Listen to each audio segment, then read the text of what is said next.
past when I've said I'm going to take an unplugged vacation, I always cheat. I always find a place where there's got to be some Wi-Fi, even just for a couple of minutes so I can check an email or something like that. But here, this trip was totally different. I'm at Mekoos, which is 3 hours north of Montreal, and there is no Wi-Fi. I can't cheat even if I wanted to, which I thought was going to make me crazy, and it did in the first day. I had no idea I was so addicted to the whole, Wi-Fi, checking emails, texts, Instagramming something. I say that it's my job, but actually it's just a distraction. So I get here, and there's no Wi-Fi, so I have to sort of settle down and take notes manually when I need to, take pictures because I want to take pictures, not because I'm Instagramming them off, and also just have time with my son. My son is here with me. He also had no Wi-Fi.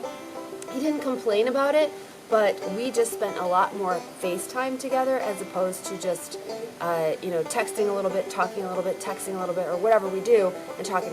These were full-blown experiential activities that we did and conversations that we had, and I cannot recommend it enough. Okay, so we just hiked for an hour and 20 minutes up this mountain so we can get a view like this behind us of Mekoos where we're staying.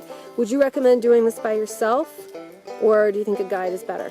I think definitely a guide is better because it just makes it more interesting when he can pull up something that looks like a plant and it's a cucumber somehow, and it adds a layer to it. And also sometimes the trail's hard to see because you're right in the midst of it all.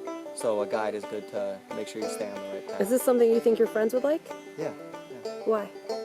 Just because it's real. It's not like a fake little trail that's we hike and then it's 20 feet and you're done. This is it's the real deal.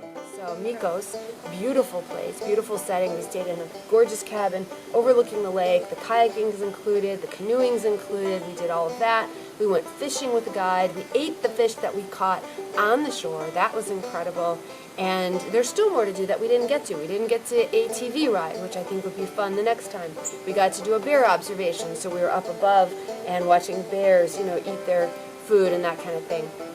Nighttime, wonderful food, great dinners, good wines, and just a very cozy, warm feeling. And of course, every cabin has a wood-burning stove, so my son had to make a fire whether it was hot or not, but it was so nice because there were fire starter pieces as well as logs and newspapers. Fantastic. I'm Kim Orlando, founder of travelingmom.com.